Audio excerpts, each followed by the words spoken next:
ایک واقعہ سناتا ہوں میں آپ کو. پرانے زمانے کے اندر ایک بادشاہ تھا. اس نے اپنے محلے کے اندر, اپنے بستی کے اندر ایک مسجد بنوائی, لیکن مسجد بننے سے پہلے اس نے اعلان کر دیا اور پورے علاقے والوں کو کہہ دیا کہ اس مسجد کے اندر کوئی بھی شخص 1 روپیہ چندہ نہیں دے گا. پورے کے پورے مال کے ذریعے سے اس مسجد کا پورا خرچہ میں اٹھانا چاہتا ہوں, کسی کو اجازت نہیں. اور اپنے پورے خرچے سے اس نے مسجد بنائی. مسجد بن گئی, مسجد شروع بھی ہو گئی, لوگ نماز پڑھنا شروع ہو گئے. ایک دن رات کے اندر بادشاہ نے خواب دیکھا, اور خواب کے اندر اس نے دیکھا کہ مسجد کے گیٹ کے اوپر اور جو اس کے ہیڈ کے اوپر جو اس کا نام لکھوایا تھا, مسجد بنا کر کے اس نے اپنا نام لکھوایا مسجد کے گیٹ کے اوپر.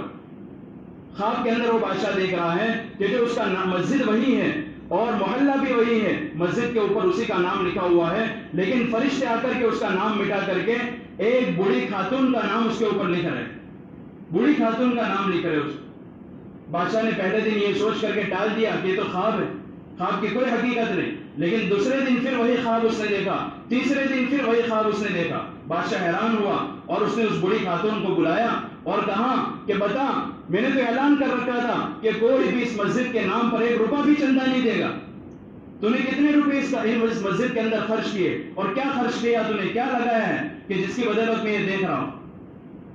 اس بڑی اماں نے جواب دیا کہ بادشاہ سلامت, میرے پاس تو کیا ہو سکتا ہے, 2 وقت کی روٹی مجھے میسر نہیں ہوتی, میں اللہ کے راستے میں کیا خرچ کر سکتی ہوں. بادشاہ نے کہا غور کر, تو نے اپنا کچھ لگایا ہے جس کی وجہ سے اللہ تبارک و تعالیٰ تجھے انعام دے رہے ہیں کہ تیرا نام مسجد کے گیٹ کے اوپر فرشتے لکھ رہے ہیں. اس بڑی اماں نے کہا کہ بس مجھے ایک بات یاد آ رہی ہے کہ جب یہ مسجد بن رہی تھی, مسجد جب تعمیر ہو رہی تھی اور مسجد کی اینٹیں جن گدھوں کے اوپر آ رہی تھی, وہ گدھے دوپہر کا وقت تھا, بھوکے پیاسے بندھے ہوئے تھے, ان کا چارہ دور پڑا ہوا تھا, پانی ان کے پاس نہیں تھا. مجھے ترس آ گیا اور میں نے پانی لا کر کے اور چارہ لا کر کے ان کے پاس ڈال دیا.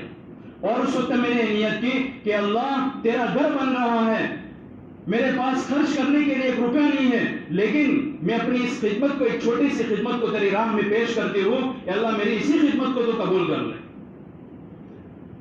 اللہ تبارک و تعالیٰ نے اس اخلاص کی برکت سے اللہ تعالیٰ نے اس کو انعام دیا. بادشاہ رو پڑا اور بادشاہ نے کہا کہ میں نے تو اپنا نام کمانے کے لیے, میں نے اپنی شہرت کے لیے بڑی مسجد بنوا دی, لیکن اللہ تبارک و تعالیٰ نے میری اس خدمت کو قبول نہیں کیا. تیری ادنا سے ایک خدمت کو, پیاسے گدھوں کو صرف پانی پلایا تو نے, اور تو نے صرف اخلاص کے ساتھ یہ عمل کیا, اللہ تعالیٰ نے تیرا چھوٹا سا عمل قبول کر لیا.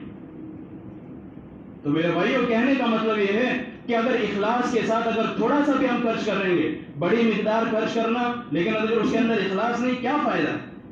تھوڑا سا انسان خرچ کرتا ہے اللہ کے راستے میں, اپنی وسعت کے حساب سے خرچ کرتا ہے. یہ نہیں کہا گیا کہ بہت زیادہ خرچ کرو, اللہ نے وسعت دی ہے تو, لیکن اگر وسعت نہیں ہے, تنگ دستی ہے, تو تنگ دستی کے اندر بھی بند نہیں کرنا. الذین ينفقون فی السراء والضراء, تنگ دستی میں بھی خرچ کرتے ہیں. صحابہ کے بارے میں ذکر کیا گیا, یؤثرون علی انفسہم ولو کان بہم خصاصہ, کہ ان کے اوپر تنگ دستی ہوتی ہے, رزق کی تنگی ہوتی ہے, پھر بھی اپنے اوپر دوسروں کو ترجیح دیتے ہیں. یہ صحابہ کی صفات کو بیان کیا گیا. اس لیے میرے بھائیوں, اگر اخلاص کے ساتھ تھوڑا سا بھی خرچ کریں گے, اللہ تبارک و تعالیٰ بڑا چڑھا کر کے اس کا اجر دیں گے. اور دوسری چیز ذکر کی جاتی ہے کہ انسان اپنی حلال کمائی سے خرچ کرے, کہ اگر حرام کمائی سے انسان خرچ کرتا ہے تو چاہے جتنا بھی خرچ کر لے, اللہ کیا قبول نہیں. انسان حج کے لیے جاتا ہے نا, تو حج کے لیے جب جاتا ہے اور احرام باندھ کر کے کہتا ہے لبیک لبیک, کہ اللہ میں حاضر ہوں, میں حاضر ہوں, فرشتے اس کا جواب دیتے ہیں لا لبیک ولا سعدیک وحجک مردود علیک, کوئی تیری پکار قبول نہیں ہے, تیرا حج تیرے اوپر مار دیا جا رہا ہے, حرام مال کے ذریعے سے تو حج کر رہا ہے. حرام مال اللہ کیا قبول نہیں ہے, ناپسند ہے اللہ کو, حد سے زیادہ ناپسند ہے. اس لیے انسان حلال کمائی کی کوشش کرے, اور جو حلال کمائی زندگی میں آوے اس کے ذریعے سے اپنے گھر والوں کی, اپنی اور ساری ضروریات کو پورا کرے, اور کچھ حصہ اللہ کے راستے میں بھی خرچ کرے. اللہ تبارک و تعالی ہم سب کو حلال کمائی کی توفیق نصیب کرے. اور